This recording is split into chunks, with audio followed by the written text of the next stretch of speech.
Hello. First of all, good afternoon to all. આપણી સાથે આજે ગોહિલ સિદ્ધરાજસિંહ, ડૉક્ટર સિદ્ધરાજસિંહ ગોહિલ જોડાયા છે, જેઓએ હાલ મહેંદી કોલેજ ઓફ કોમર્સમાં અધ્યાપક છે અને હાલમાં તેઓએ પીએચડીની ડિગ્રી હાંસિલ કરેલી છે. અને એ સિવાય તેઓ એમ.કોમ, એમ.એડ, જીસેટ પાસ કરેલ છે. અને વાણિજ્ય ભવન માટે સારી વાત કહેવાય કે તેઓ આજે આપણી માટે સમય કાઢીને વિદ્યાર્થીઓ માટે લેક્ચર લેવા આવ્યા છે.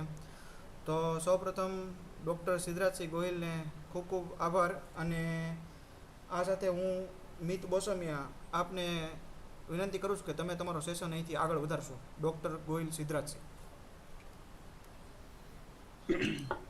થેન્ક યુ મિતભાઈ, અને ડિપાર્ટમેન્ટને પણ ખાસ અભિનંદન કે આવું સરસ આયોજન થઈ રહ્યું છે અને એ પણ અજમેરા સાહેબની દેખરેખ નીચે ચાલે છે. આમ તો તમે બધા નસીબદાર કહેવાઓ કે નવો લાભ મળે છે. તો આજનો આપણો સેશન શરૂ કરવા જઈ રહ્યા છીએ, બરોબર છે? તો સ્ક્રીન શેર કરી દઉં પહેલા હું, એક જ મિનિટ.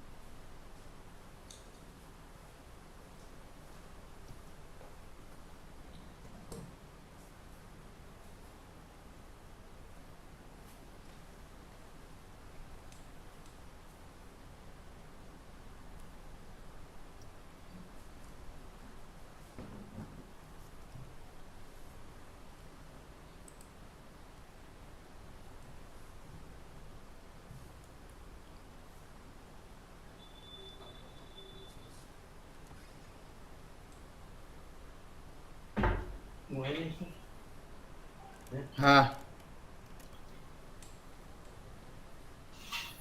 ચાલો. આજનો આપણો ટોપિક છે આઈસીટી, ઇન્ફોર્મેશન ટેકનોલોજી.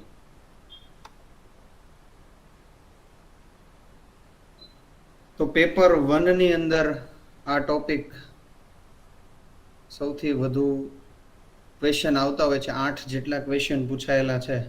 ચલો, સ્ક્રીન દેખાય છે ભાઈ?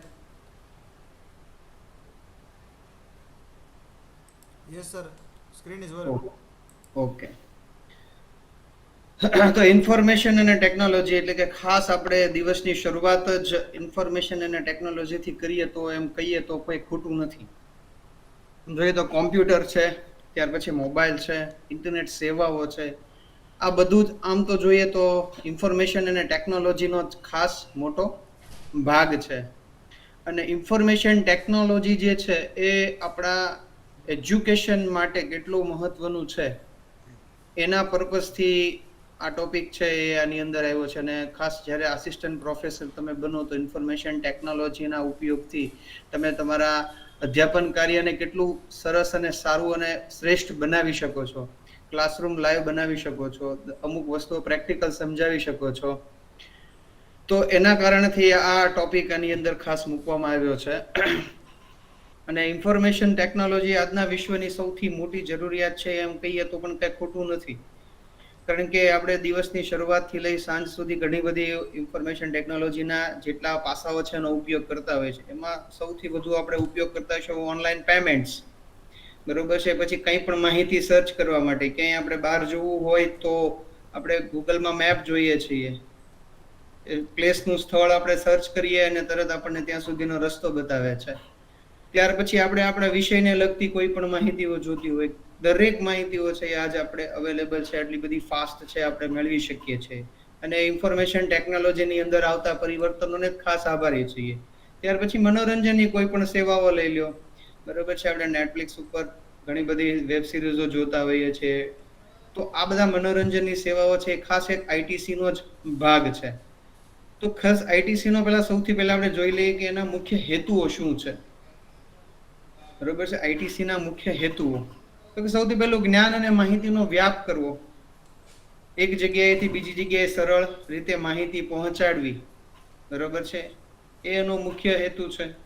ત્યાર પછી શિક્ષણમાં સુધારો કરવો, શિક્ષણને વધુ અદ્યતન પ્રોજેક્ટર ઉપર વિદ્યાર્થીઓને આપણે અત્યારે જે આપણે કરી રહ્યા છે એ ICT નો જ એક ભાગ છે કે ઓનલાઈન હું લેક્ચર લઈએ છીએ. કોરોનાની અંદર આપણે ઘણા બધા લોકો ઓનલાઈન ભણ્યા હશે, તો એ ITC ને જ ખૂબ આભારી છે. ત્યાર પછી કાર્યક્ષમતા વધારવી. સરકાર અને વ્યવસાય આરોગ્ય ક્ષેત્રે ઝડપી કામ ચોક્કસપૂર્વક થઈ શકે. ગવર્મેન્ટની સેવાઓ ઘણી બધી આપણે આધાર કાર્ડ માટે અપ્લાય કરીએ, ચૂંટણી કાર્ડ માટે અપ્લાય કરીએ, તો આ બધી સેવાઓ છે. ઓનલાઈન આપણે ભરતીઓના ફોર્મ ભરીએ છીએ.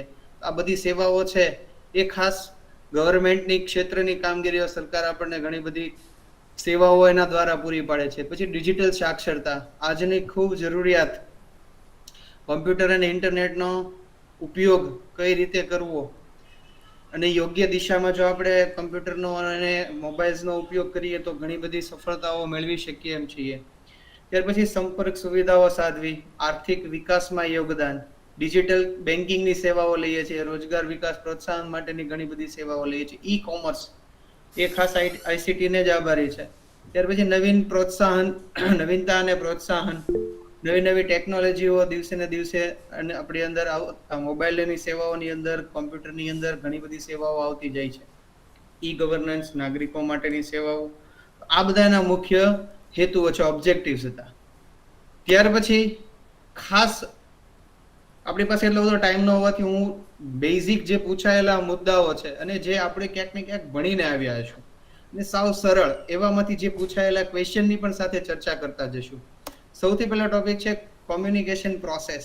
જો આ આપણે બિઝનેસ કોમ્યુનિકેશનના આમ જુઓ તો FI ની અંદર ભણીને આવ્યા છું કે કોમ્યુનિકેશન પ્રોસેસ કેવી હોય તો કે સેન્ડર હોય, માહિતી મેસેજ સેન્ડ કરે અને એકોર્ડિંગ થાય અને ચેનલ વાયા રિસીવ કરે અને ડીકોડ કરે, પછી ત્યાર પછી સાંભળનાર વ્યક્તિ છે એ ફીડબેક આપે. તો આના આવા બેઝિક એક કોમ્યુનિકેશન પ્રોસેસમાંથી પણ ક્વેશ્ચન પૂછાયેલા છે. જો મેં તમને ઉદાહરણ સાથે પણ સમજાવ્યું છે કે સેન્ડર એક શિક્ષક છે, એ માહિતી સેન્ડ કરે છે કે submit your assignment by Friday. According કઈ રીતે થાય છે તો કે સ્પોકન વર્ડ દ્વારા, એક ચેનલ વોઇસ દ્વારા ક્લાસરૂમમાં અવાજ થાય છે. ત્યાર પછી રિસીવ, સ્ટુડન્ટ સાંભળે છે અને સામે સ્ટુડન્ટ એનો સમજે છે અને ત્યાર પછી એનો ફીડબેક આપે છે. તો એવા એક સાવ સાદા અને સિમ્પલ ટોપિક્સ જે આપણે FI ની અંદર ભણીને આવીએ છીએ એના અંદરથી પૂછાયેલા ક્વેશ્ચન છે. જો in the process of communication the receiver, તો સાવ સિમ્પલ એવા નાના એવા ટોપિક માંથી ક્વેશ્ચન પૂછાયેલો છે. લાસ્ટ યર એક્ઝામ ની અંદર જ પૂછાયેલો ક્વેશ્ચન છે. બરાબર છે કે પ્રત્યાયન પ્રક્રિયામાં ગ્રહણ કરનાર શું કરે છે? બરાબર છે, તો શું કરશે? ડીકોડ ધ મેસેજ, સંદેશાનું રૂપાંતરણ કરશે. બરાબર છે. ત્યાર પછી જો use of space in communication in call,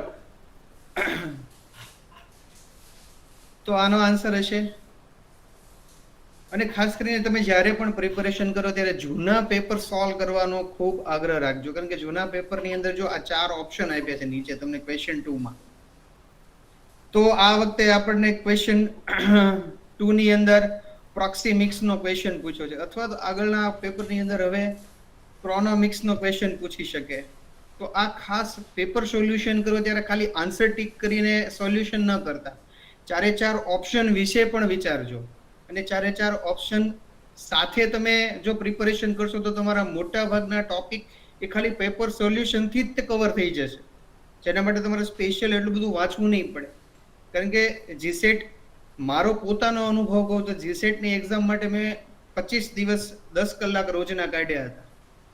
10 કલાક મેં પર દિવસના 25 દિવસ કાઢ્યા હતા. અને એમાં મેં પેપર સોલ્યુશન ઉપર સૌથી વધારે ભાર દીધો કે છેલ્લા મેં 17 વર્ષના પેપર સોલ્વ કર્યા હતા.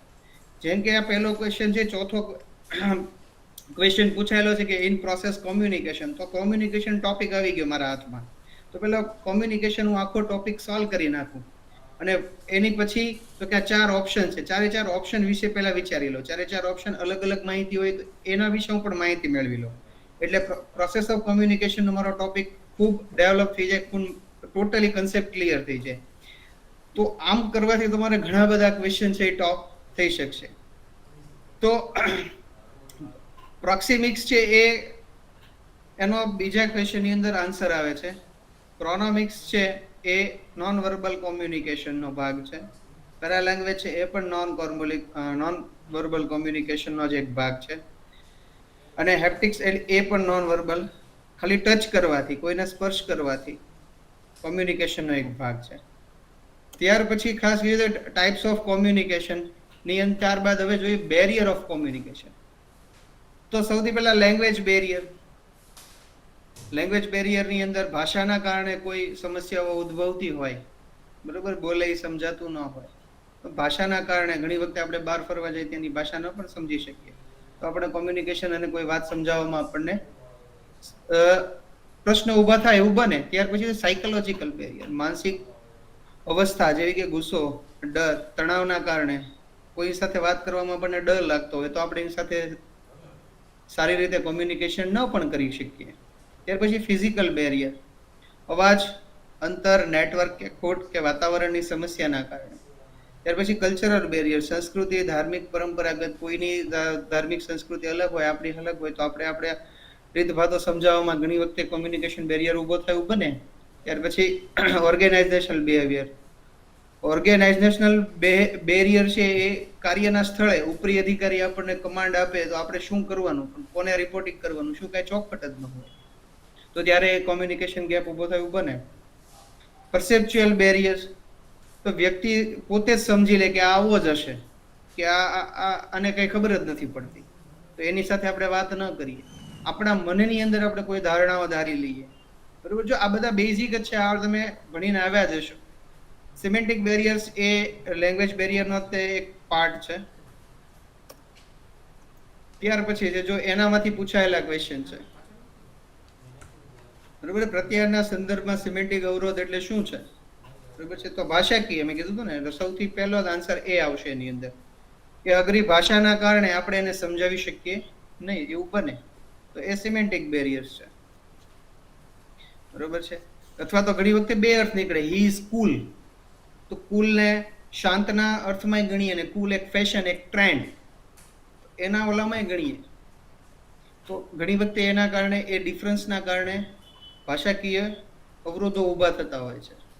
ત્યાર પછી જે અસરકારક પ્રત્યાયન નો મુખ્ય ઉદ્દેશ શું હોય, તો કોઈ પ્રત્યાયન, કોઈ કોમ્યુનિકેશનનો મુખ્ય ઉદ્દેશ હોય કે અવરોધ ઊભો કરવો, કોઈને સમજાવવું જ નહીં, આપણે કોઈ સમજાવતું હોય તો વચ્ચે અવરોધ ઊભો કરવો, એવું તો ના હોઈ શકે. ત્યાર પછી ગેરસમજને પ્રોત્સાહન આપવું, એવું પણ ના હોઈ શકે. અસર ફેરફાર, યસ, કોઈ વ્યક્તિ આપણને સમજાવે છે, આપણે એની અંદર સમજ્યા પછી આપણી અંદર પરિવર્તન આવે છે, તો એ અસર ફેરફાર થઈ શકે. એટલે ઓપ્શન સી સાચો છે, કારણ કે પ્રેક્ષકોને મૂંઝવવા માટે તો કોમ્યુનિકેશન ન થાય, એટલે ઓપ્શન સી એની અંદર સાચો છે. ત્યાર પછી તો ક્વેશ્ચન નંબર 3 છે, પ્રત્યાયન પ્રણાલીમાં તત્વનો સાચો ક્રમ ઓળખો.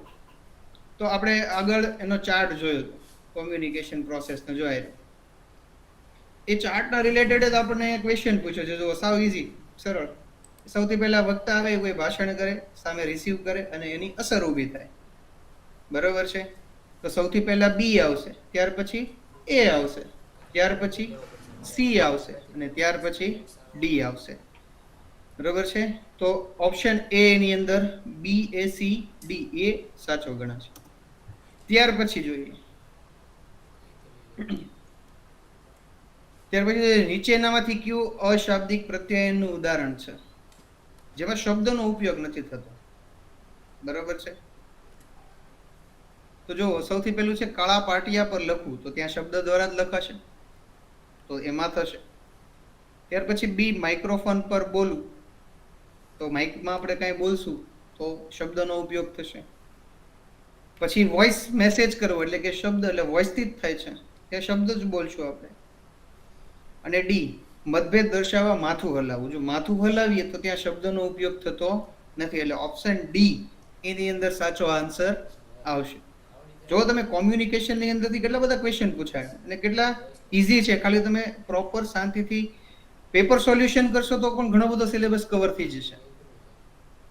ત્યાર પછી કોમ્યુનિકેશન સિસ્ટમમાં રેકોર્ડિંગ નો અર્થ શું થાય છે, બરાબર છે. રેકોર્ડિંગ નો અર્થ શું થાય છે એની અંદર, તો સૌથી પહેલું છે વિચારો અને સંદેશમાં રૂપાંતરિત કરવા. યસ, પહેલો આન્સર જ સાચો છે, કે એની અંદર ઓપ્શન એ આવશે. સંદેશાનો વિચારોમાં ભાષાંતર કરવું નહીં, મોકલનાર પર અભિપ્રાય પૂરો પાડવો, એ તો ફીડબેક થઈ. સંદેશાઓમાં મુશ્કેલ શબ્દ ટાળવા, તો આપણે કોમ્યુનિકેશન બેરિયર છે, આપણે સમજી જ નથી શક્યા. તો ઓપ્શન એ એની અંદર સાચો આવશે. ત્યાર પછી છે નીચેનામાંથી કઈ એઆઈ માટે સામાન્ય ભાષા છે? અત્યારનું એઆઈ આપણે આર્ટિફિશિયલ ઇન્ટેલિજન્સ, ખાસ કરીને ચેટ જીપીટી, તો આ નીચેનામાંથી કઈ લેંગ્વેજ ઉપર આધારિત છે? શેના દ્વારા ચાલે છે? કઈ ભાષાથી એ ચાલે છે? તો એની અંદર આવશે પાયથન. બરાબર, પાયથન લેંગ્વેજ એ અત્યારની સૌથી લેટેસ્ટ અને ફાસ્ટ લેંગ્વેજ છે. બરાબર, તો પાયથન લેંગ્વેજના કારણે આપણે આ બધી એઆઈ ટૂલ્સ છે ફાસ્ટ ઝડપથી યુઝ કરી શકીએ છીએ. હવે ત્યાર પછી છે જનરેશન, એ કોમ્પ્યુટરની વિવિધ પેઢીઓ. તો સૌથી પહેલા જોઈ લઈએ પેઢીઓ. તો એની અંદર જો ફર્સ્ટ જનરેશનનું કોમ્પ્યુટર કેવું હતું, ત્યાર પછી સેકન્ડ જનરેશન, ત્યાર પછી થર્ડ જનરેશન. તો ફર્સ્ટ, સેકન્ડ, થર્ડ, ત્યાર પછી ફોર્થ, અને અત્યારે આપણે જે યુઝ કરીએ છીએ એ ફિફ્થ જનરેશન છે. જે અત્યારે આપણે જે કોમ્પ્યુટર યુઝ કરીએ છીએ એ આમ તો 5મી પેઢીનું કોમ્પ્યુટર છે. તો એના વિશે થોડીક પહેલા ઓવરવ્યુ, બેઝિક બેકગ્રાઉન્ડ જોઈ લઈએ. તો કે કોમ્પ્યુટર છે એ ટુ કોમ્પ્યુટર એટલે કે ગણતરી કરવું, એના પરથી ગણતરી કરનાર મશીન એટલે કે કોમ્પ્યુટર તરીકે પ્રચલિત થયો હતો. અને કોમ્પ્યુટરનો સૌથી પહેલી વાર ઉદ્દેશ એવો હતો કે ફક્ત ગણતરી કરવી. જ્યારે કોમ્પ્યુટર બનાવવામાં આવ્યું, ફર્સ્ટ જનરેશનનું કોમ્પ્યુટર હમણાં આપણે આગળ જોઈશું કેવું હતું, તો એ કોમ્પ્યુટરને ફક્ત ખાલી ગણતરી કરવા માટે જ એનો શોધ કરવામાં આવી હતી.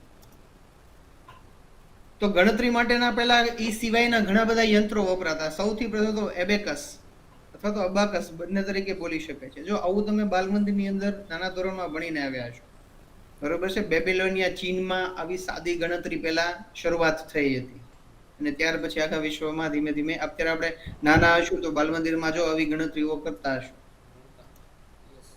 ત્યાર પછી પાસ્કલાઇન, આ પણ એક ગણતરી માટેનું યંત્ર હતું કે જેમાં ગણતરીઓ થઈ શકતી હતી. અને એ પાસ્કલાઇન છે એ ખાસ કરીને આ એકેયમાં વીજળીની જરૂર ન હતી. જો એબેકસમાં પણ વીજળીની જરૂર ન હતી, પાસ્કલાઇનમાં પણ વીજળીની જરૂર હતી. એ સરવાળા બાદ બાકી જ કરી શકતું હતું. બરોબર છે. ત્યાર પછી જો મલ્ટીવેલર, મલ્ટીપ્લાયર વેલ, તો આ એનાથી એક સ્ટેપ પાસ્કલાઇનની જે કંઈ મર્યાદાઓ હતી એને દૂર કરવા માટે આની શરૂઆત થઈ હતી. બરોબર છે. લિબનીઝ એના શોધક હતા અને જર્મનીના ગણિત શાસ્ત્રી હતા, અને ત્યારે બાઇનરી લેંગ્વેજનો એણે ઉપયોગ કર્યો, જે પાછળથી હવે આપણે આગળની જનરેશન કોમ્પ્યુટરમાં આવશે, બાઇનરી લેંગ્વેજ 0, 1. ત્યાર પછી પંચકાળ.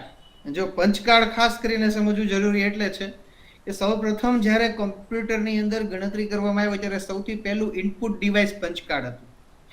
પહેલાના કોમ્પ્યુટરમાં ઇનપુટ થતું નહોતું, બરોબર છે. એટલે કે ઇનપુટ ડિવાઇસ નહોતા, ખાલી એને જે કમાન્ડ આપે એ કરી શકતું હતું બસ. આપણે કેમ અત્યારે કીબોર્ડ આવે છે, સ્પીકર આવે છે, એ બધા આપણે ઇનપુટ કરીએ ડિવાઇસ.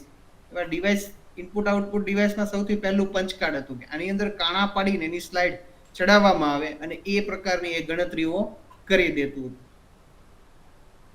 તો હર્મન હોર્થલે આ યુએસએમાં આની શોધ કરી હતી. ત્યાર પછી છે નેપિયસ બોન્સ. આ પણ એક ગણતરીનું યંત્ર હતું એ સમયની અંદર કે ઊભી ફ્રેમમાં એની આંકડાઓ લખેલા હતા, એનાથી ગુણાકાર અને ભાગાકાર, સરવાળા બાદબાકી થઈ શકતા હતા. અને આ હાડકાની પટ્ટીઓ હતી ઊભી, એનાથી આ ગણતરીઓ થઈ શકતી હતી. ચાલો, હવે સૌથી પહેલો આપણો અગત્યનો ટોપિક છે સૌપ્રથમ ફર્સ્ટ જનરેશન કોમ્પ્યુટર. જો દેખાવમાં આવું હતું, ફર્સ્ટ જનરેશનનું કોમ્પ્યુટરનું તમે પિક્ચર જોઈ શકો છો. ફર્સ્ટ જનરેશનનું કોમ્પ્યુટર છે એ ખૂબ મોટું હતું અને વેક્યુમ ટ્યુબથી બન્યું હતું. અને પંચકાર્ડ મેં આગળ આપણે જોયું ને, પંચકાર્ડ જો ચોથું ઉપર રહ્યું, પંચકાર્ડની અંદર એની પ્લેટ આવતી, એની અંદર કાણા પાડીને એની અંદર ચડાવવામાં આવતી અને કમાન્ડ આપવામાં આવતું અને એ સરવાળા બાદ બાકી અને એવું કરી શકતું હતું. બરોબર છે. જો એમાં તમને ક્યાંય ડિસ્પ્લે જોવા નહીં મળે, એટલે પહેલાના અત્યારે જેમ આપણે ડિસ્પ્લેમાં શાંતિથી પિક્ચર જોઈ શકીએ છીએ, વિડીયો જોઈ શકીએ છીએ, એવું બધું ત્યારના સમયમાં ન હતું. ત્યારે ફક્ત ગણતરી માટે જ હતું. તો એ ગણતરી ફાસ્ટ કરી આપતું હતું. બરોબર છે. કીબોર્ડ કે માઉસ એવું ત્યારે હતું ને, ઇનપુટ ડિવાઇસ હતા નહીં. અને ફર્સ્ટ પેઢીનું જે કોમ્પ્યુટર હતું એ 1 સેકન્ડમાં 5000 જેટલા સરવાળા કરી શકતું હતું. બરોબર છે, 5000 જેટલા સરવાળા કરી શકતું હતું. પણ અહીંયા પાવર જનરેશન ખૂબ જોતો હતો, કારણ કે આ એટલું મોટી માત્રામાં હતું એટલે એને પાવર સપ્લાય પણ ખૂબ મોટા પ્રમાણમાં જોતું હતું. અને જ્હોન મોચલી એને સૌથી પહેલા આ ઇનિયાક અને યુનિવેક આ નામના બે કોમ્પ્યુટર બનાવ્યા હતા. બરાબર છે. એમાં ઇનિયાક છે એ સૌપ્રથમ ગણતરી કરવા માટે એટલે ગવર્મેન્ટ માટે બનાવ્યું, ત્યાંની સરકાર માટે બનાવ્યું. અને યુનિવર્ક છે એ બિઝનેસ પર્પઝથી કોમ્પ્યુટરની ગણતરીઓ કરવા માટે કોમ્પ્યુટરની શરૂઆત થઈ હતી. ત્યાર પછી છે જનરેશન બીજી. જનરેશન બીજીમાં જો ખાસ આની અંદરથી એક સોરી રહી ગયું આગળ, આની અંદરથી એક પ્રશ્ન એ જોવાના છે કે જો પૂછે કે યુનિયાક અથવા તો યુનિવેક કઈ પેઢીનું કોમ્પ્યુટર હતા, એવું યુજીસી નેટની એક્ઝામમાં લાસ્ટ એક્ઝામમાં પૂછેલા છે, એના જોડકાઓ પૂછેલા છે. બરોબર છે. એક સાઈડ જનરેશન આપ્યું હોય અને એક સાઈડ કોમ્પ્યુટરના નામ આપ્યા હોય, તો આ ખાસ યાદ રાખવા જરૂરી છે. ત્યારે 0 અને 1 લેંગ્વેજનો જ ઉપયોગ થતો હતો, મશીન લેંગ્વેજ માટે. ત્યાર પછી છે બીજી પેઢી. બીજી પેઢીમાં વેક્યુમ ટ્યુબની જગ્યાએ ટ્રાન્ઝિસ્ટરનો ઉપયોગ થયો. બરાબર છે. ટ્રાન્ઝિસ્ટર એક આમ તમે અત્યારની કોઈ ચીપ ખોલો ને તો અંદર તમને ટ્રાન્ઝિસ્ટર આમ 3 એન્ટીના જેવું દેખાશે, અને આમ ચોરસ બોક્સ નાના નાના અમથા બોક્સ જેવું હોય ને ઉપર 3 એન્ટીના દેખાશે, એ ટાઈપનું હોય. અને સૌપ્રથમ એ IBM કંપનીએ એની આ કોમ્પ્યુટર બનાવ્યું હતું. બીજી પેઢીની જનરેશનમાં શું કર્યું હતું તો કે વેક્યુમ ટ્યુબની જગ્યાએ ટ્રાન્ઝિસ્ટર. એટલે હવે જુઓ કોમ્પ્યુટરની સાઇઝ નાની થતી ગઈ. પહેલા ફર્સ્ટ જનરેશનનું કોમ્પ્યુટર કેવું હતું તો કે ખૂબ મોટું હતું. હવે ત્યારે જુઓ સેકન્ડ જનરેશનમાં કોમ્પ્યુટર નાનું થતું ગયું, એનું કદ ઘટતું ગયું, ડેટા સ્ટોરેજનું કામ વધતું ગયું, ડેટા સ્ટોરેજના પ્રમાણમાં વધુ પ્રમાણમાં સ્ટોરેજ કરવા માંડ્યું. ત્યાર પછી એસેમ્બલી લેંગ્વેજની પણ શરૂઆત થઈ.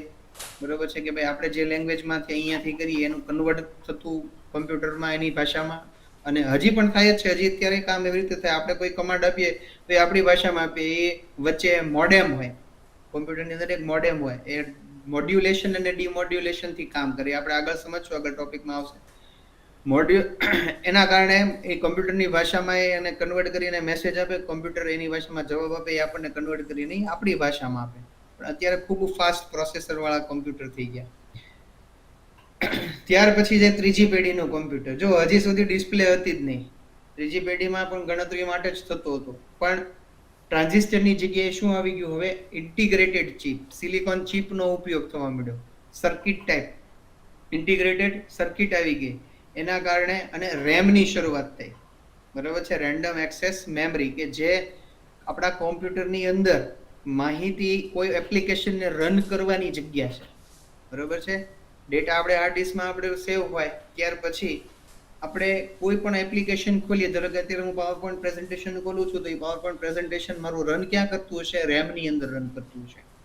જે જગ્યાએ આપણી એપ્લિકેશન ઓપન થાય ને વર્ક કરે, જેવી હું એપ્લિકેશન બંધ કરી દઉં એટલે રેમમાંથી ડિલીટ થઈ જાય.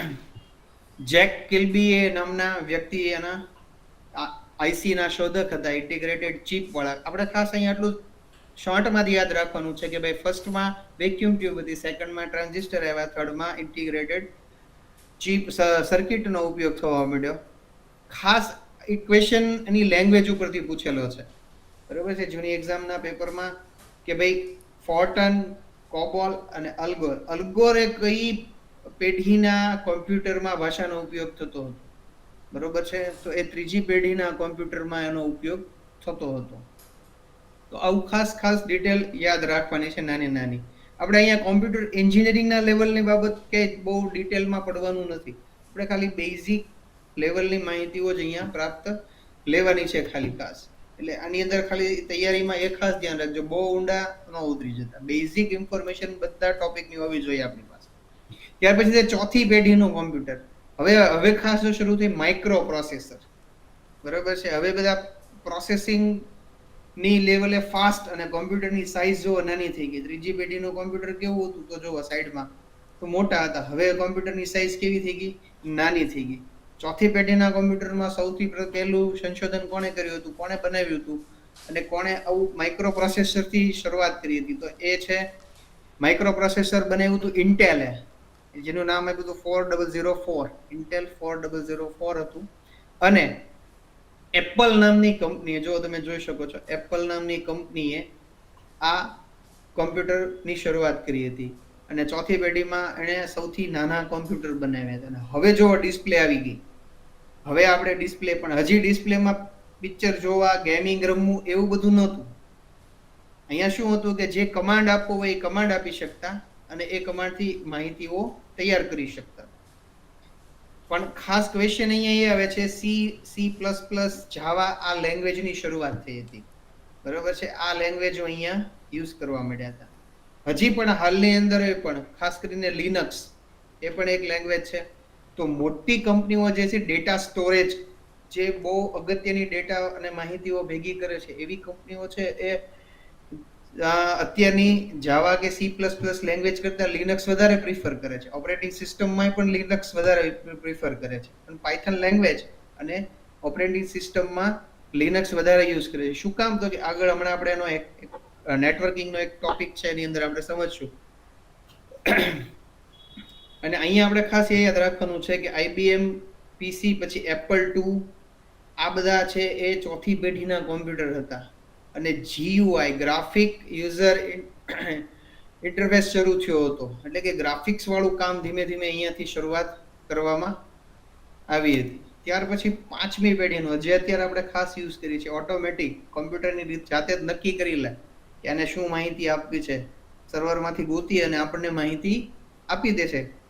તો આ જે ખાસ કરીને છે એમાંય તે સોફિયા રોબોટ, જેને સાઉદી અરેબિયાની અંદર નાગરિકત્વ મળેલું છે, બરોબર છે. પછી કેથી રોબોટ, જેને કેરળની અંદર PSI ની પદવી મળેલી છે. કેથી રોબોટનો ક્વેશ્ચન એક્ઝામમાં પૂછેલો છે UGC નેટની.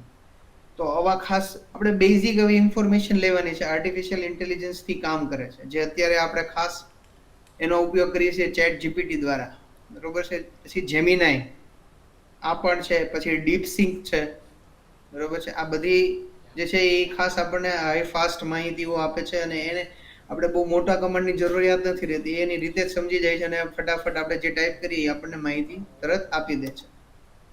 ત્યાર પછી જે કોમ્પ્યુટરના બે ભાગ છે, એક તો હાર્ડવેર અને એક સોફ્ટવેર.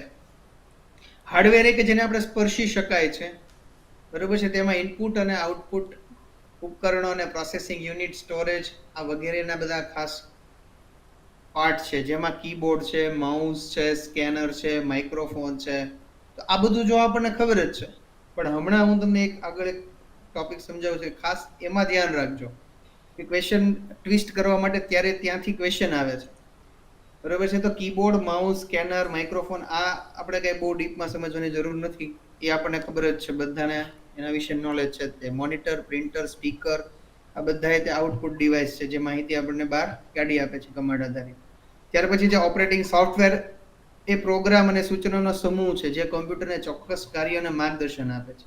તે હાર્ડવેરને જીવંત રાખે છે. કોમ્પ્યુટરના બધા પાર્ટ્સ છે અને જીવંત કોણ રાખે છે? સોફ્ટવેર, બરોબર છે. કીબોર્ડ છે પણ ચાલે જ નહીં તો, સિસ્ટમ જ ન હોય તો અંદર, તો કઈ કામનું નહીં. તો આ બધા જે ખાસ છે એ ઓપરેટિંગ સિસ્ટમ છે, વિન્ડોઝ, મેક, લિનક્સ. જો ઓપરેટિંગ સિસ્ટમ આવી લિનક્સ વિશે ખાસ તમને એક માહિતી દીધો. જે મોટી કંપની છે, જેની પાસે ડેટા બહુ અગત્યનો છે, બહુ મોંઘી બધી ઇન્ફોર્મેશનો છે, મોટા રિસર્ચો છે, એ કંપનીઓ ખાસ લિનક્સ ઓપરેટિંગ સિસ્ટમ વાપરતા હોય. શું કામ? તો કે ઝડપથી હેક નથી થઈ શકતું. શું કામ? તો કે એની પાસે જે કામ લેવું હોય ને એ ટાઈપ કરવું પડે અને કમાન્ડ આપી અને એની ભાષામાં કમાન્ડ આપીને એને આપણે લેવું પડે. કોમ્પ્યુટર લેંગ્વેજમાં આપણે જેને કહીએ કોડિંગ, તો કોડિંગ લેંગ્વેજમાં એની પાસે કામ લેવું પડે. જ્યારે એન્ડ્રોઈડ, વિન્ડોઝ આ બધું ફટાકે હેક થઈ જાય છે. એટલે મોટી જે ડેટા સેવિંગ વાળી કંપનીઓ જે છે, અગત્યના ડેટા રાખવા વાળી, ખાસ લિનક્સ વાપરે છે. અને એ ક્વેશ્ચન પણ પૂછેલો છે, એક ખાસ એના ઓલા કહેવાય ને કે નીચે આપણને એક સેન્ટેન્સ વાઇઝ ક્વેશ્ચનમાં પૂછેલો છે, જેમાં લિનક્સ છે અત્યારની ખાસ મોટાભાગની જે બહુ ડેટા સેવ કરવા વાળી કંપનીઓ છે, કે જે હાઈ લેવલના ડેટાઓ છે, મોટા રિસર્ચો છે, તો એ બધા ત્યાં એ લોકો એ યુઝ કરતા હોય છે. ત્યાર પછી જોઈ લે કીબોર્ડ. તો કીબોર્ડના આ બેઝિક ફંક્શન છે, આ બધા કાર્યો છે, એના આલ્ફાબેટ કેટલા છે, નંબર કી, આવું હવે પૂછતા નથી, બરોબર છે. હવે થોડું એડવાન્સ થઈ ગયા છે. ખાલી તમને પૂછી શકે કે કીબોર્ડના કેટલા પ્રકાર છે, કીબોર્ડના અહીંયા 4 પ્રકાર છે, બરોબર છે, આવું પૂછી શકે. પણ તોય આપણે બેઝિક માહિતી રાખવી. ત્યાર પછી જો ઇનપુટ ડિવાઇસ, બરોબર છે, keyboard, mouse, scanner, microphone, webcam, પછી ટચ સ્ક્રીન, પછી joysticks, biometric scanner, biometric scanner, barcode, ત્યાર પછી OCR, ઓપ્ટિકલ કેરેક્ટર રેકોગ્નાઇઝેશન, પછી MICR, magnetic ink character recognition, ચેકના અક્ષરો, લખાયેલા અક્ષરો વાંચવા માટે, બરોબર છે. તો આ MICR નો ક્વેશ્ચન પૂછેલો છે જીસેટ ની એક્ઝામમાં, બરોબર છે. SRS, બરોબર છે, સ્પીચ રેકોગ્નાઇઝેશન સિસ્ટમ, અવાજને લખાણમાં ફેરવવા માટે આપણે બોલીને ઘણું બધી વખત મોબાઈલમાં ટાઈપ કરતા હોઈએ છીએ, અને અધ્યાપન કાર્ય દરમિયાન સારા રેફરન્સો અને સારી બુકોમાંથી વાંચીને જ્યારે મટીરિયલ પ્રિપેર કરવું હોય તો ફાસ્ટલી અવાજને બોલીને પણ ટાઈપ કરી શકાય છે.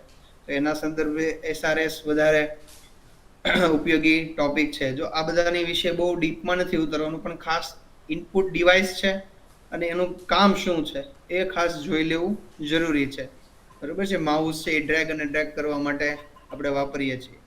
ત્યાર પછી છે આઉટપુટ ડિવાઇસ. એમાં છે monitor, printer, speaker, headphone, projector, બરોબર છે. મોટી સ્ક્રીન દ્વારા આપણે થિયેટરમાં પિક્ચર જોઈએ છીએ, પ્રોજેક્ટર સ્ક્રીન હોય બહુ મોટા લેવલની.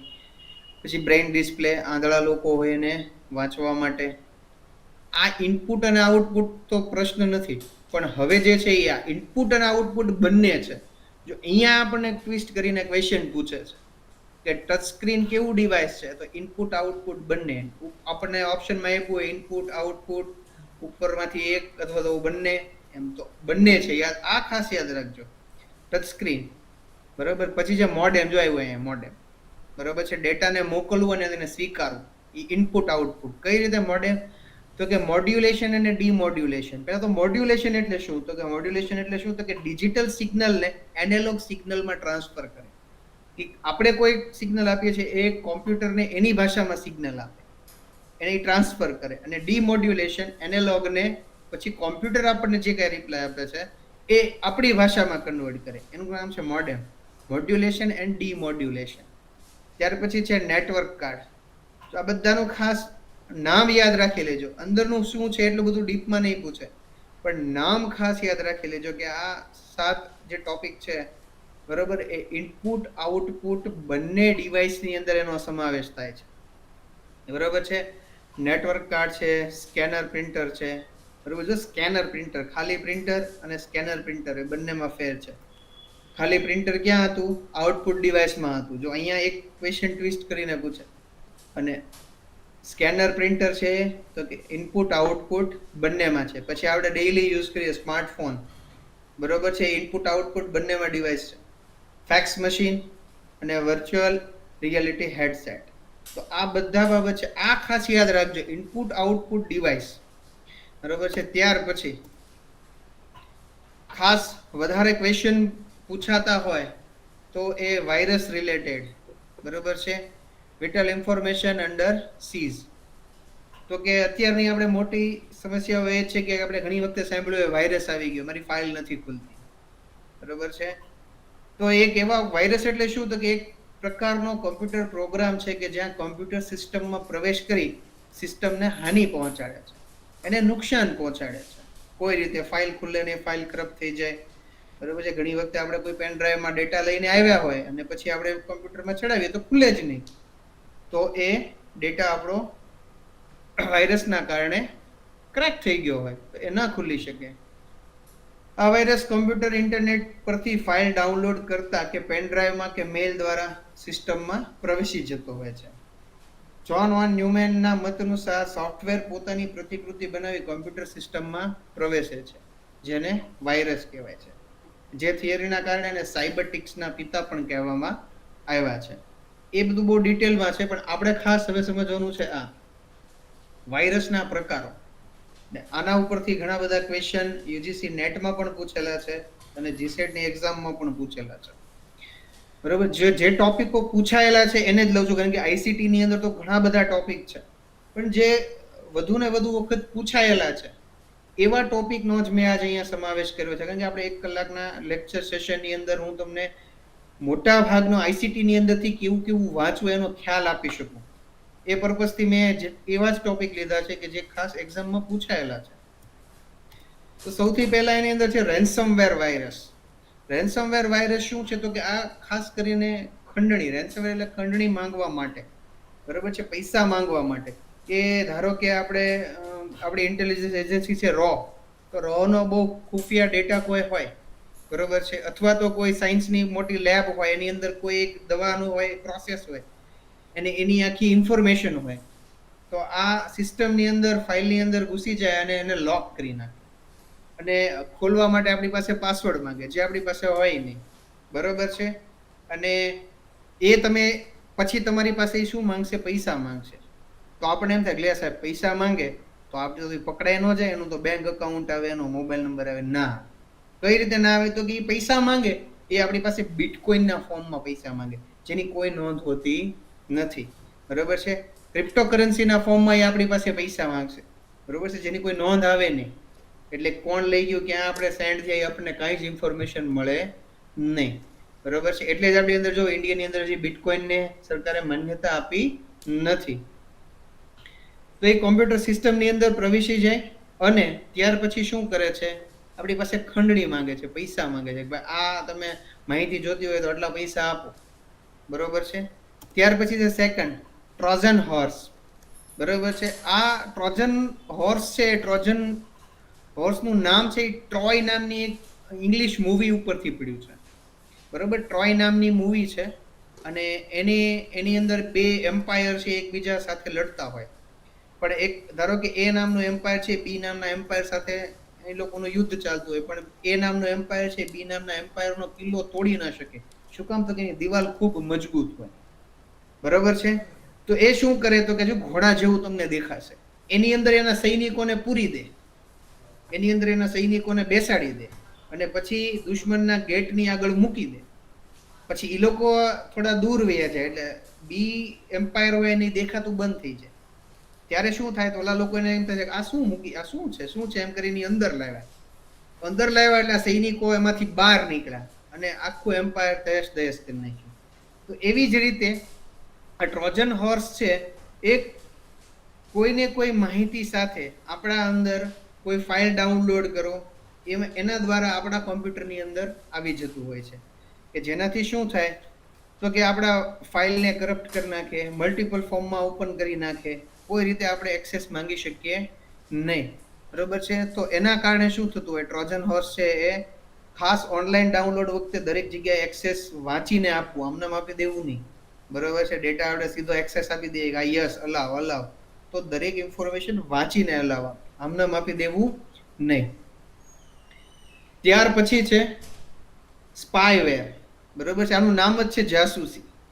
તો કે આ કોમ્પ્યુટરને નુકસાન ન પહોંચાડે, પણ એમાંથી હોય ડેટા હોય એ બધો લઈ લે, બરોબર છે. આપણે કોઈ લિંક આવે, કોંગ્રેચ્યુલેશન તમને 1 કરોડ રૂપિયાનું ઇનામ મળ્યું છે, આપણે તરત ક્લિક કરી દઈએ, બરોબર છે. આવું આપણે અવારનવાર તમે ઘણા બધા કેસો અત્યારે સાયબર ક્રાઇમમાં તમે જુઓ તો ઘણા બધા કેસો છે, બરોબર છે. તો એ એક કોમ્પ્યુટરની માહિતી બીજા કોમ્પ્યુટર સુધી પહોંચાડી દે છે.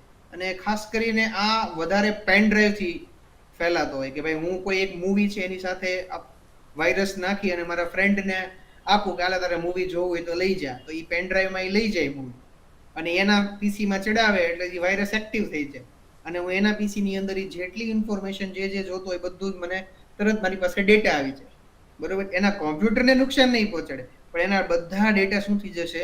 ચોરી થઈ જશે. ત્યાર પછી જે માલવેર, આ લાસ્ટ યરની યુજીસી એક્ઝામ, નેટની એક્ઝામમાં પણ આનામાંથી ક્વેશ્ચન પૂછેલો છે. માલવેર, મેલિશિયસ સોફ્ટવેર, બરોબર છે.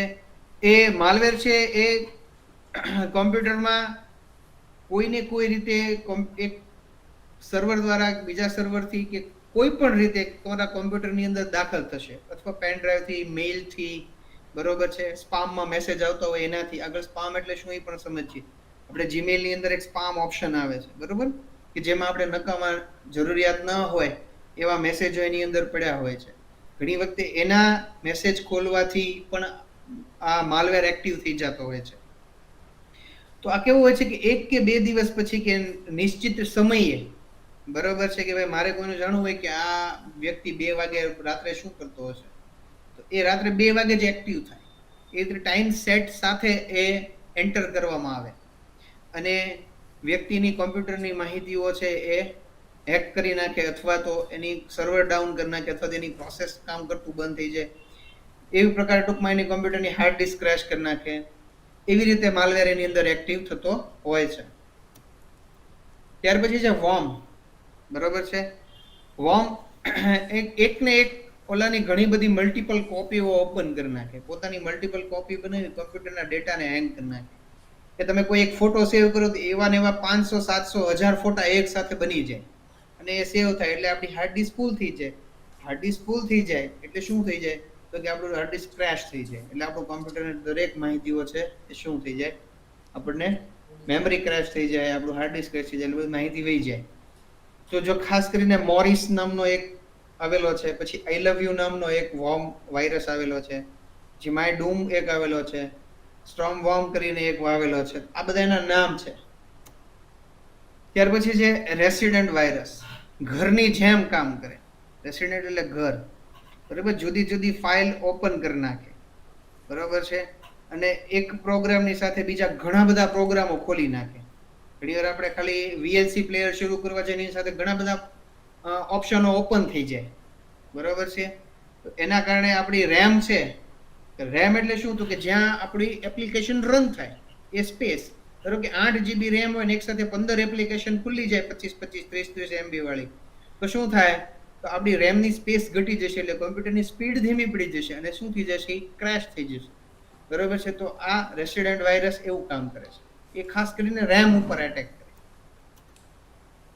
ત્યાર પછી છે પોલીમેટ્રિક વાયરસ, બરાબર છે. આ એક જ ફાઇલની મલ્ટિપલ ફાઇલ બનાવી નાખે, બરાબર. તમારે કોઈ તમારું રિઝ્યુમ સેવ કર્યું હોય તો એવા હજારો રિઝ્યુમ બની જાય અને એની મલ્ટિપલ કોપી થઈ જાય, અને શું થઈ જાય, તો કે તમારી હાર્ડ ડિસ્કની સાઇઝ ફૂલ થઈ જાય.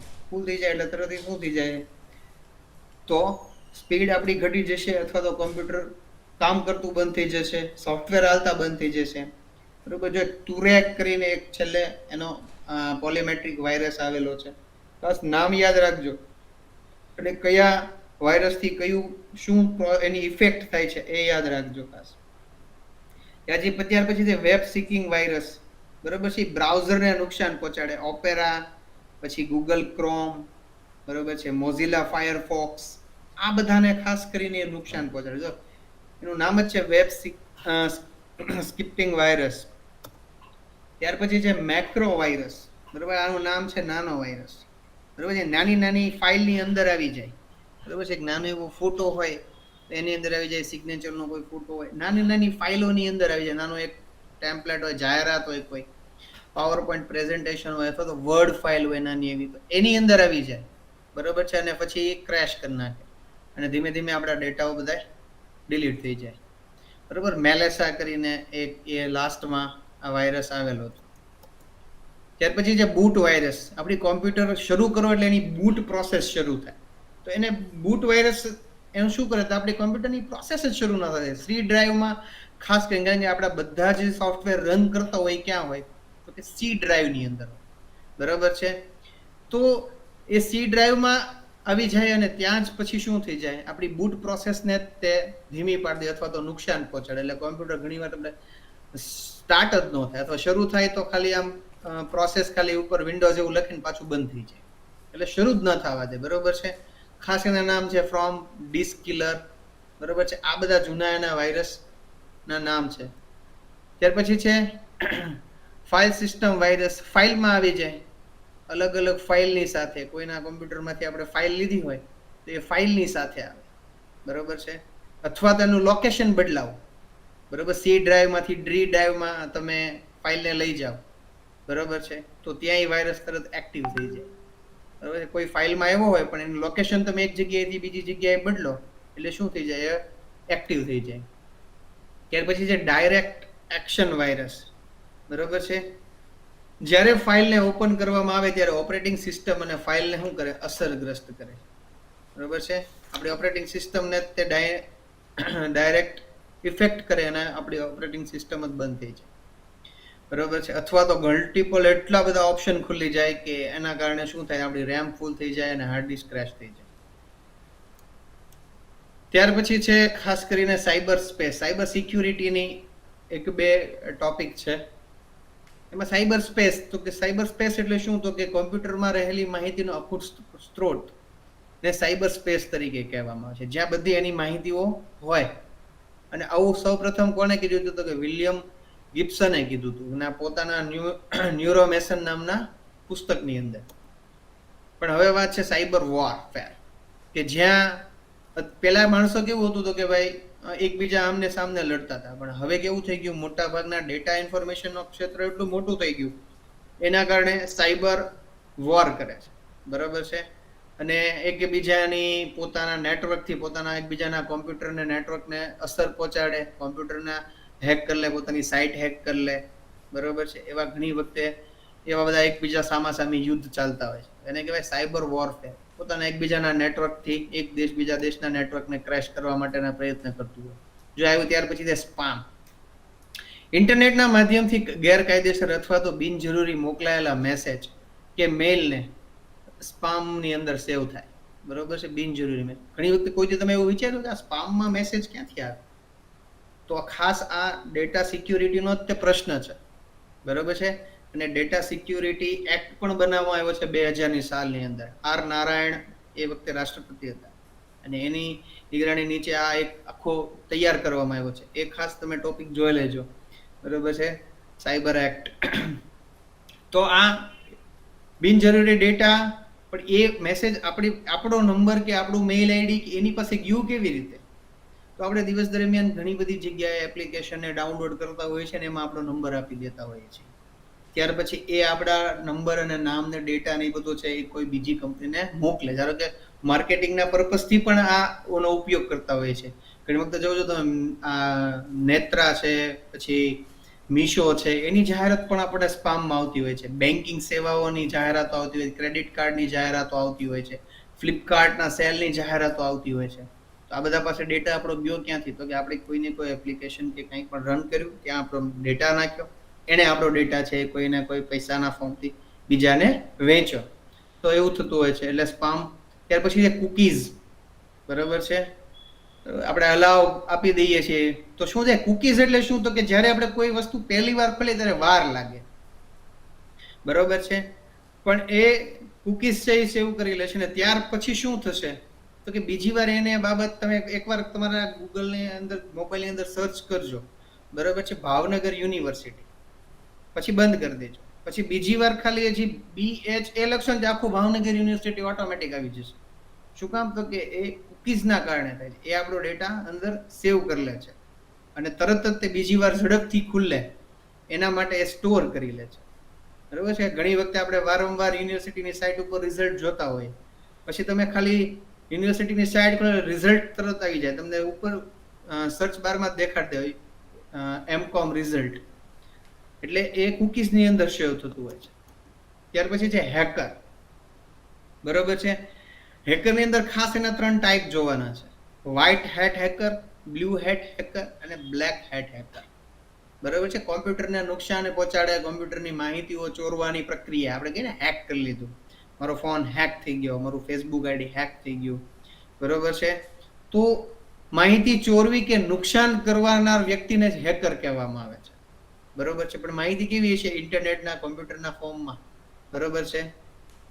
ત્યાર પછી વ્હાઇટ હેટ હેકર, તો કે એ વ્યક્તિ સારા કામ માટે, બરોબર છે, ઘણી વખતે કોઈ વ્યક્તિ ચોરી કરીને ભાગી ગયો હોય તેને પકડવા માટે એનું લોકેશન ને ટ્રેક ને આ બધું કરવામાં આવે છે. તો એ વ્હાઇટ હેટ હેકરો છે. બરોબર છે. ત્યાર પછી blue hat hacker. Blue hat hacker ખાસ કરીને કોઈ એપ્લિકેશન બનાવતા હોય, ધારો કે ગૂગલ છે એ બ્લુ હેટ હેકર એપોઇન્ટ કરે, તો એ શું કરે, તો કે એની કોઈ એપ્લિકેશન છે એને બ્લુ હેટ હેકરને આપે, ચાલ આને હેક કરીને બતાવો, એટલે એને ખબર પડે કે આપણી સિસ્ટમની અંદર ક્યાં લૂપ હોલ્સ છે, આપણે કઈ જગ્યાએ ભૂલ ભરેલી બાબતો છે એને દૂર કરે. તો એ બ્લુ હેટ હેકર એ છે. અને બ્લેક હેટ હેકર જે ગેરકાનૂની રીતે માહિતીઓ ચોરે. બરોબર છે. જેનો કામ જ છે ચોરી કરી અને માહિતીઓ વેચવી. બરોબર છે. તો એ બધા બ્લુ હેટ હેકરની અંદર આવશે. ત્યાર પછી છે ક્રેકર. હેકર અને ક્રેકર બંનેમાં બહુ ડિફરન્સ છે. ક્રેકર એ શું છે તો કે લાઇસન્સ વાળું વર્ઝન હોય, પેડ. આપણે પૈસા ન ખર્ચીએ, આપણે કોઈ ભારતમાં આમથી કોઈ પૈસા ન ખર્ચે, બરોબર છે. એમેઝોન પ્રાઇમનું સબસ્ક્રિપ્શન હોય તો એ 1000 રૂપિયાનું 1500 રૂપિયાનું આપણે બાય નથી કરતા, પણ શું કરીએ એનું ક્રેક વર્ઝન યુઝ કરીએ, અથવા તો એને ક્રેક કરેલી બીજી કોઈ એપ્લિકેશન વાપરીએ, પિકાસુ છે, બરોબર છે, તો એવી એપ્લિકેશનો વાપરીએ, એ બધા ક્રેકરો હોય, બરોબર છે. એ લાઇસન્સ વાળી જે કોઈ પણ વેબસાઇટ હોય, સોફ્ટવેર હોય, એને શું કરે, ક્રેક કરી નાખે.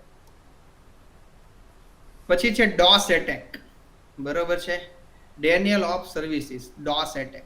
ડોસ એટેક શું છે તો કે કોઈ આપણે સેવાઓ લઈએ છીએ, જાણી જોઈને કોઈ વ્યક્તિ દ્વારા નેટવર્કમાં અવરોધ અથવા તો ડેટાનો ટ્રાફિક જામ થાય છે, તેને ડોસ એટેક કહેવામાં આવે છે, બરોબર છે. કોઈ વ્યક્તિ છે, આપણને ખબર હોય કે આવતીકાલે આપણા હોલ ટિકિટ ડાઉનલોડ થવાની છે અને આપણી સાઇટમાં કોઈ ડેટા ટ્રાફિક જામ સેટ કરી દે, બરોબર છે, તો આપણી સાઇટ ખુલ્લે જ નહીં, બરોબર છે. એ જાણી જોઈને કરવામાં આવે, બરોબર છે, તો એને ડોસ એટેક કહેવાય. ત્યાં શું કરવામાં આવે છે તો કે નેટવર્ક ઉપર ટ્રાફિક જામ, જો એનું તમને અહીંયા દેખાય છે, એટેકર છે એ કંટ્રોલરના પીસી થી આ બધાના પીસી ઉપર શું કરે છે, મેસેજ ટ્રાન્સફર કરાવે છે, બરોબર છે. એક સાથે એટલા બધાના પોલા પર મેસેજ જાય છે, કંટ્રોલરનું પીસી છે એ ક્રેક થઈ જાય છે, બરોબર છે, જેથી આપણને જેને માહિતી ખરેખર મળવી જોઈએ એને મળતી નથી. ત્યાર પછી છે આના બધાના ખાસ આ ફૂલ ફોર્મ અને યુઝ જોઈ લેજો, બરોબર છે. પણ આપણે કોમ્પ્યુટરના બે પાર્ટ છે, પ્રાઇમરી મેમરી અને સેકન્ડરી મેમરી. આ બધાની અંદર આપણે બહુ ડીપમાં નહીં જઈએ, પણ ખાસ આ બધાના ફૂલ ફોર્મ ખાસ જોઈ લેજો, બરોબર છે. અને કોણ સેકન્ડરી મેમરીમાં આવે છે, કોણ કયા બધા પાર્ટ્સ છે પ્રાઇમરી મેમરીમાં આવે છે, આ ખાસ જોઈ લેજો, બરોબર છે. આ બધા અગત્યના છે, આમાં ક્યાંક ને ક્યાંક આમાંથી ક્વેશ્ચન આવે જ છે. અને અહીંયા જો આના એક્ઝામ્પલ પણ આપેલા છે, એસએસડી હાર્ડ ડિસ્ક છે, ગ્રાફિક મેમરી છે, ફ્લેશ મેમરી છે, રોમ છે, બરોબર. આ બધી કોમ્પ્યુટરની અલગ અલગ મેમરીઓ છે. ત્યાર પછી છે રેમ, રેન્ડમ એક્સેસ મેમરી. આમાં બહુ ડીપમાં નહીં જઈએ, કારણ કે રેમ એટલે તો કે જ્યાં એવી જગ્યા કે જ્યાં સોફ્ટવેર રન થાય છે, બરોબર છે. અને રોમ એટલે જ્યાં ડેટા સેવ છે, બરોબર છે, જે જગ્યાએ નોન વોલેટાઇલ છે, ત્યાં આપણી એપ્લિકેશન પરમનન્ટલી રહે છે, પણ રન થવા માટે ક્યાં જાય તો કે રેમમાં જાય. એટલે આપણે 8 GB 10 GB 12 GB જેટલી આપણી રેમ વધારે એટલે આપણે એક સાથે ઘણા બધા ફંક્શનો રન કરી શકીએ છીએ, બરોબર છે. ત્યાર પછી છે secondary memory, HDD, SDD, USD, flash drive, SD card. આ બધું યાદ રાખજો કયા કેમાં આવે છે, એ ખાસ અગત્યનું છે. ત્યાર પછી આઈપી એડ્રેસ અને make address, internet protocol address. અત્યાર સુધીમાં પૂછાયેલા ક્વેશ્ચનમાં ખાલી ફૂલ ફોર્મ જ પૂછાયેલું છે, બરોબર છે. મેક એડ્રેસનું ફૂલ ફોર્મ, મેક એટલે શું, અથવા તો આઈપી એડ્રેસ એટલે શું, એનું ફૂલ ફોર્મ જ પૂછેલા છે, બરોબર છે. એટલે આનામાં આપણે બહુ ડીપમાં જશું નહીં, કારણ કે હવેના જે મુદ્દાઓ છે એ ખૂબ અગત્યના છે. ખાસ કરીને આ યુનિટ્સ યાદ રાખી લેજો. અહીંયા મેમરી યુનિટ્સ અને બીટ બાઇટ, બરોબર છે. 1 KB બરાબર 1024 બાઇટ્સ. આ સિક્વન્સમાં ઘણી વખતે ફેરવીને પૂછે છે, આને ઘટતા ક્રમમાં ગોઠવો અથવા તો ચડતા ક્રમમાં ગોઠવો, આવું ખાસ ક્વેશ્ચન પૂછાયેલા છે. તો આ ખાસ ઇન્ફોર્મેશન તમે તૈયારી કરો ત્યારે ધ્યાનમાં લેજો, બરોબર છે. ત્યાર પછી ખાસ મુદ્દો આ છે સ્વયં, બરોબર છે. સ્વયં પોર્ટલના ક્વેશ્ચન હોય છે, જો આ બાજુ તમને બે ક્વેશ્ચન દેખાશે એના, બરોબર છે. તો સ્વયં એટલે શું, તો કે એક ઓનલાઈન પ્લેટફોર્મની શરૂઆત કરવામાં આવી છે 2017 અને આઈ થિંક 9 જુલાઈ ગુરુ પૂર્ણિમાના દિવસે સ્વયં પોર્ટલ શરૂ કરવામાં આવ્યું હતું. અને આમાં શું કરવામાં આવ્યું હતું કે ડિજિટલ લર્નિંગના પર્પઝથી કે જે વિદ્યાર્થી સુધી એજ્યુકેશન, સારું એજ્યુકેશન, સારા એજ્યુકેટરો પહોંચી નથી શકતા, એના માટે એક ઓનલાઈન પ્લેટફોર્મ તૈયાર કરવામાં આવ્યું છે. અને ખાસ 9મા ધોરણથી 12મા ધોરણના વિદ્યાર્થીઓ માટે, બરોબર છે. અને કોણે શરૂ કર્યું છે તો મિનિસ્ટ્રી ઓફ એજ્યુકેશન, બરોબર, જેને MHRD ડિપાર્ટમેન્ટ પહેલા કહેવાતું, બરોબર છે. અને AICT, બરોબર છે, ઓલ ઇન્ડિયા ટેકનિકલ ઇન્સ્ટિટ્યૂટ એવું કંઈક છે એનું ફૂલ ફોર્મ, એ જોઈ લેજો ખાસ. અને આ બંને દ્વારા શું કરવામાં આવ્યું હતું તો કે આ સ્વયં પોર્ટલની શરૂઆત કરવામાં આવી હતી. અને સ્વયં પોર્ટલની અંદર છે ખાસ કરીને યુજી લેવલના કોર્સ છે, પીજી લેવલના કોર્સ છે, સર્ટિફિકેટ કોર્સ છે અને ડિપ્લોમા કોર્સ છે. બરોબર છે. એટલે AICT all India councillor technical education એવું કંઈક છે, ટેકનિકલ એજ્યુકેશન, આના દ્વારા અને એમએચઆરડી ડિપાર્ટમેન્ટ દ્વારા, આ બંને દ્વારા આની શરૂઆત કરવામાં આવી હતી. બરોબર છે. આ ખાસ યાદ રાખજો, આના સ્વયંના ક્વેશ્ચન દરેક એક્ઝામમાં હોય છે. બરોબર છે. કારણ કે અત્યારે ગવર્મેન્ટ છે એ ડિજિટલાઇઝ્ડ લર્નિંગ ઉપર ખૂબ ભાર આપે છે, એટલે એના કારણે સ્વયં પોર્ટલ એનો મુખ્ય મેઇન પાર્ટ છે. એટલે આને ખાસ યાદ રાખજો. એક આના 4 પિલર છે. બરોબર છે. એ પણ ખાસ ધ્યાનમાં લઈ લેજો. એક છે એક્સેસ, એટલે કે બધા માટે એક્સેસ હોવું જોઈએ. ત્યાર પછી છે ઇક્વાલિટી, એટલે કે વિદ્યાર્થીને જે ટોપિક કે જે કોર્સ પસંદ કરવો છે એ સિલેક્ટ કરી શકવો જોઈએ. અને ત્યાર પછી છે ક્વોલિટી એજ્યુકેશન. બરોબર છે. કે સારું અને સારા એજ્યુકેટર પાસેથી એને લર્નિંગ મળવું જોઈએ, એને શીખવા માટે સારા શિક્ષકો હોવા જોઈએ. એને વિડીયોના ફોર્મમાં, એ વિડીયો લેક્ચરના ફોર્મથી એને પ્રોવાઈડ કરાવવા. તો એ ખાસ પ્રોસેસ આની અંદર છે. બરોબર છે. તો જો એની અંદર પૂછેલું છે આઈસીટીના શાસન સંદર્ભે નીચેનામાંથી કયું વિધાન સાચું છે. બરોબર છે. તો વધતી પારદર્શકતા એ આઈસીટી એના શાસનને ફાયદો આપે છે. હા, આપણે વધારેમાં વધારે ઇન્ટરનેટના યુઝથી સારામાં સારું લર્નિંગ દૂરના બેઠેલા વ્યક્તિ પાસેથી, સારામાં સારા એજ્યુકેટર પાસેથી શીખી શકીએ છીએ. પછી ઈ શાસન અને શાસકીય પ્રક્રિયાનો સ્વયં સંચાલનને લગતું છે. બરોબર છે. ત્યાર પછી ઓટોમેટિક પ્રોસેસ છે, જેને પણ લાભ લેવો હોય લઈ શકે છે. આઈસીટી એ શાસનના કારણે કર્મચારીની સંખ્યામાં ઘટાડો થાય છે. હા, થાય છે. કર્મચારીઓ ઓછા રાખવા પડે. એક કોમ્પ્યુટર છે ઘણા બધા વ્યક્તિઓનું કામ કરી શકે છે. તો આની અંદર ઓપ્શન એ સાચો છે. ત્યાર પછી ક્વેશ્ચન નંબર 8 માટે પહેલા એની પછીની સ્લાઇડ જોઈ લઈએ. બરોબર છે. તો આ બધા એના કોઓર્ડિનેટર્સ છે. કોના? તો કે સ્વયં પોર્ટલના. સ્વયં પોર્ટલની અંદર જો સ્કૂલિંગ માટેના સ્કૂલ એજ્યુકેશન ધોરણ 9 થી શરૂ થાય છે, સ્કૂલિંગ લેવલના એજ્યુકેશન કોર્સ છે એ બધા કોણ ડિઝાઇન કરશે? એનસીઈઆરટી. બરોબર. જો આ ફૂલ ફોર્મ ખાસ યાદ રાખજો આની અંદર, national council of educational research and training. ત્યાર પછી બીજી છે એનઆઈઓએસ. બરોબર છે. National institute of open schooling. બરોબર છે. આ પણ એના માટે ખાસ સ્કૂલિંગ એજ્યુકેશન માટેના કોર્સિસ ડિઝાઇન કરે છે અને એના વિશેની બધી માહિતીઓ પ્રોવાઈડ કરે છે. પછી out of school learning open ડિસ્ટન્સમાં IGNOU, Indira Gandhi national open university. ત્યાં અને આજે ખાસ યાદ રાખજો, ઓપન યુનિવર્સિટીમાં બાબા સાહેબ આંબેડકર પણ ઓપન યુનિવર્સિટી છે. પણ સ્વયં પોર્ટલ સાથે થોડા સમયની અંદર એના પણ કોર્સ આવશે. બરોબર છે. એટલે 10મા પાર્ટનર કોઓર્ડિનેટર તરીકે એમાં પણ એનો સમાવેશ થવાનો છે. ત્યાર પછી સીઈસી એ અંડર ગ્રેજ્યુએટના પ્રોગ્રામ ચલાવે છે. પછી એનપીટીએલ એ છે એન્જિનિયરિંગના પ્રોગ્રામ. સ્વયં પોર્ટલ ઉપર એન્જિનિયરિંગને લગતા જે કાંઈ પ્રોગ્રામ હશે એ એનપીટીએલ દ્વારા એનું મેનેજમેન્ટ થશે. ત્યાર પછી ટીચિંગને લગતા છે. બરોબર છે. તો NITTTR. બરોબર છે. National institute of technical teachers training and research. બરોબર છે. ત્યાર પછી યુજીસી. બરોબર. Non technical graduation course. ત્યાર પછી છે આઈઆઈએમબી એ મેનેજમેન્ટ સ્ટડી માટેના. અને AICT all India council four technical education. બરોબર છે. આ ખાસ ફૂલ ફોર્મ રાખજો. આમાંથી કોઈ પણ 5, 3, 2 પાર્ટ એના કોઓર્ડિનેટર્સ પૂછશે કે આમાંથી કયા એના કોઓર્ડિનેટર્સ છે. તો આ બધા ખાસ ફૂલ ફોર્મ યાદ રાખજો. હવે સ્વયં પોર્ટલ ઉપર છે એ ખાસ કરીને સર્ટિફિકેટ કોર્સ છે, ડિપ્લોમા કોર્સ છે અને ડિગ્રી કોર્સ છે. ડિગ્રી કોર્સનું ડ્યુરેશન 3 વર્ષથી વધુ અને 4 વર્ષ 5 વર્ષ સુધીનું છે. ડિપ્લોમા કોર્સનું ડ્યુરેશન છે 1 વર્ષનું અને 1 વર્ષથી ઓછા ડ્યુરેશન વાળા કોર્સ છે એને સર્ટિફિકેટ કોર્સ કહેવામાં આવે છે. તો સ્વયં પોર્ટલની અંદર સ્કિલ શીખવા માટે ખાસ કરીને મોટા ભાગના કોર્સિસ છે એ સર્ટિફિકેટ કોર્સનો સમાવેશ કરવામાં આવ્યો છે. અને ત્યાર પછીનો એક લાસ્ટ ટોપિક છે એ છે MOOC. તો આ શું છે? તો કે મેસિવ ઓપન ઓનલાઈન કોર્સિસ. આ એવા કોર્સ છે કે જે હજારો લોકોને એકસાથે શિક્ષણ પૂરું પાડી શકે છે અને મફત અને ખૂબ જ ઓછી કિંમતે. આ ખાસ આનું ફૂલ ફોર્મ યાદ રાખજો. બરોબર છે. અને ડિટેલમાં એટલી બધી ઇન્ફોર્મેશનની જરૂરિયાત નથી, પણ ખાસ આના ફૂલ ફોર્મ યાદ રાખજો. ફૂલ ફોર્મ માટેના ક્વેશ્ચન પૂછેલા છે. બરોબર છે. અને પૂછે છે. એની મુખ્ય વિશેષતાઓ છે વિશ્વની પ્રસિદ્ધ યુનિવર્સિટીઓ અને સંસ્થાઓ એના દ્વારાથી આપણને શું કરવામાં આવે છે તો કે ઓનલાઈન કોર્સિસ આપણને પ્રોવાઈડ કરવામાં આવે છે, જેનાથી આપણે અહીંયા બેઠા બેઠા ઘણા બધા ઓનલાઈન કોર્સિસ અને નોલેજ મેળવી શકીએ છીએ. વિદ્યાર્થીઓ અને વ્યવસાયિકો સામાન્ય રસ ધરાવતા કોઈ પણ વ્યક્તિ માટે ખુલ્લા છે, બધા દરેક માટે, બરોબર છે. એમાં કોઈ પણ એની અંદર એક્સેસ લઈ શકે છે.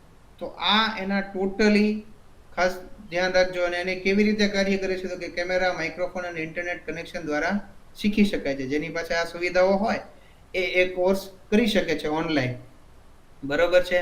એલિસન કરીને એક વેબસાઇટ છે, એમાં ઘણા બધા કોર્સિસ છે. ઘણા બધા એવા કોર્સિસ છે જે કે 3 મહિનાના, 6 મહિનાના અથવા તો ખાલી 15 કલાકના. હમણાં મેં એની ઉપર એક એવો કોર્સ જોયો હતો ઇમ્પોર્ટ એક્સપોર્ટનો, 15 કલાકનો. પર ડે તમારે અડધી કલાક ખાલી એની ઉપર શીખવાનું, તમને ઇમ્પોર્ટ એક્સપોર્ટ સર્ટિફિકેટ આપે. અને એના સર્ટિફિકેટ બેઝ ગૂગલમાં પણ ઘણા બધા સ્ટુડન્ટ્સને નોકરી મળેલી છે. તો એ ખાસ આનું ઉદાહરણ છે, બરોબર છે. ચાલો, કોઈને કંઈ હવે ડાઉટ હોય તો કયો.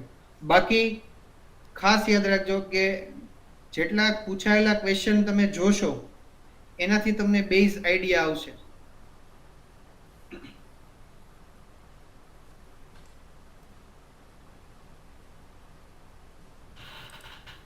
Okay, so first of all again thanks to doctor Siddharajsinh Gohil કે જેઓએ આજનો પોતાનો અગત્યનો ટાઈમ ફાળવી અને બધા જ સ્ટુડન્ટને ઉપયોગી થઈ શકે તેવી જીસેટની આઈસીટીની માહિતી શેર કરી, તે બદલ તેમનો ખૂબ ખૂબ આભાર. તો હવે આપણો આ સેશન આપણે અહીંયા પૂર્ણ જાહેર કરીએ છીએ અને કાલનો સેશન 5 વાગે હશે. Thank you.